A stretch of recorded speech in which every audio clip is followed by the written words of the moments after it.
Friends, I got a question this past week about how I've been able to successfully maintain my law practice in 2020. And here are 3 ways that I've been implementing before the pandemic. It has paid dividends. Friends, in this episode, we're going to talk about how to earn money with repeat clients. We have 3 amazing tips, and you'll want to stay all the way to the end for each one of them. Welcome to ESQ Masterclass. My name is Ting, your host. I have practiced immigration law since 2011. I have failed, I have succeeded, I have failed, I have succeeded. There's ups and downs in operating your own law firm. Throughout my career, I've always served as a mentor, but now I want to provide mentorship to other business owners, other attorneys. I provide coaching to not just solo attorneys, but also associate attorneys who work in the small firms. In addition to coaching, we also provide accountability. You may have a regular business coach, but if they don't have the legal experience, let alone immigration law experience, they may not understand the nuances when working with legal clients. And you know what I mean by that. Number 1, set up a calendar reminder. Now, I practice mostly immigration law, but this can work for non-immigration clients. I want to give you an example. I'm sure you've shopped on Amazon.com, which, by the way, if you're going to buy from Amazon, go to smile.amazon.com so a bit of the proceeds can go to a charity of your choice. But here's the example. Have you ever considered when you're looking at a product and you scroll down for reviews, but also has a little horizontal section where it has 2 other products that, as they say, that other customers usually buy these 2 other products as a bundle with this product that you're looking at. There's a reason why. They're trying to upsell you, and you should do exactly the same thing. Similar, but okay, here it is. Here's a tip. Set up a calendar reminder, okay? I use Google. What we do is, for example, if you're representing someone for adjustment and it's a 2-year resident card, conditional card, and they obviously need to remove the conditions within 3 months of the 2 years expiration, you need to remind them, right? So I'm sure you've heard of some people come into your office and, oh shoot, I forgot to even remove the conditions, and it's been a couple months after the deadline, or it's been a couple years after. Kind of crazy, right? You would think they remember. Hopefully their previous lawyer reminded them, but they probably didn't. So that's where you come in for your own clients. Friends, if you're new to our channel, please click subscribe down below. Click the bell for future notifications of our videos. We're here to provide video all year round. I'm going to do my best to provide you free content every Monday. And if I don't provide a video on Monday, you might get it the next day. I have a 2-year-old at the time of this recording, so please bear with me. When you set it up on Google, at least, you can add their emails into it. Now, of course, add both the emails of the spouses, both clients, because one may be more tech savvy than the other, or just have better memory to do certain things.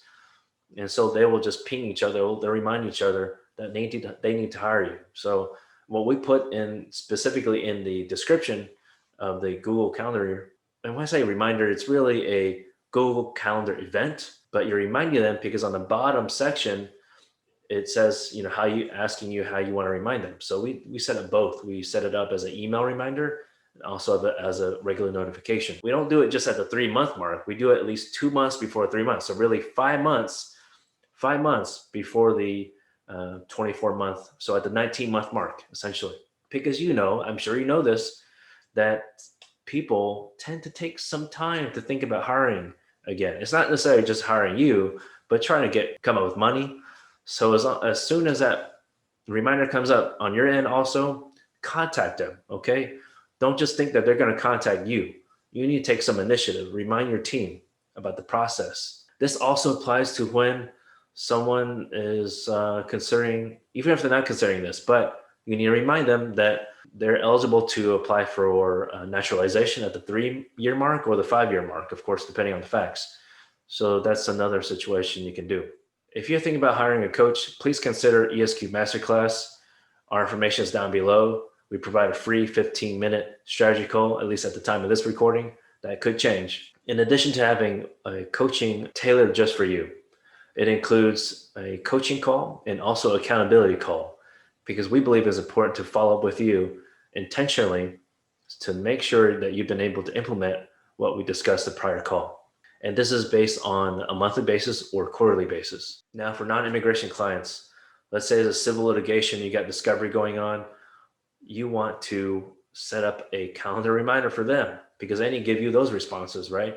So if there's a 30-day deadline, right? give them at least the 1 week reminder and just have that keep going continually. Okay, so that you don't have to depend on your own paralegal assistant to call them. At least you have some technology working for you so that the calendar reminder can remind your own client, because everyone wants to respond to discovery deadlines in time, right? No one wants to have to deal with motion to compel, unless I'm sure there's a strategic move behind not complying with discovery, but shame on those people.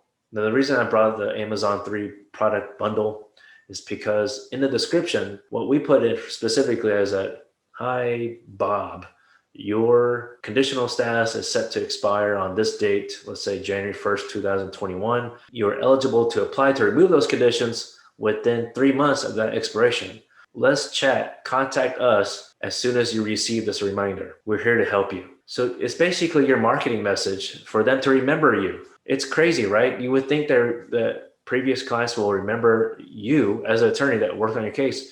But I've had new clients come to us and I ask, do you remember who was your first lawyer? Is there a particular reason why you don't want to go with them? And I honestly ask that because it's for our firm's own sake. Our reputation's on the line. We want to make sure they're good people, right? I'm not trying to think anything ill of the previous attorney.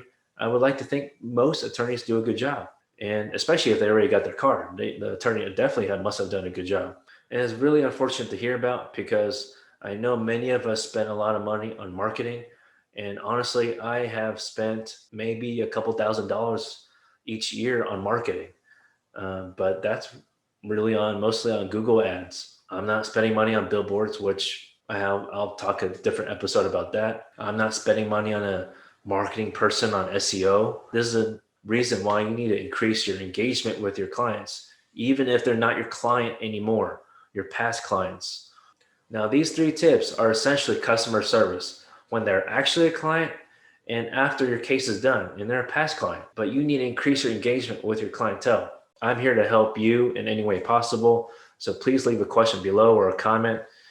If you enjoyed our content, please go ahead and smash the like button. We really appreciate it. And please share this video with your colleagues. There's many of us struggling, facing challenges. I still face challenges, but there's many things that I've already gone through that I know, especially other attorneys have these questions. So usually any episode that I'll release is based on a fellow attorney asking these questions. So these are real life questions that I'm sure you're facing as well. I'm here to help you not just think like a lawyer, but think like a CEO. I'm here to help you work on your business, not just in your business. So you need to liberate yourself to get out of the swamp and be your own CEO. Friends, thank you for watching. If you're interested for more content, click the video to your left. Talk to you soon.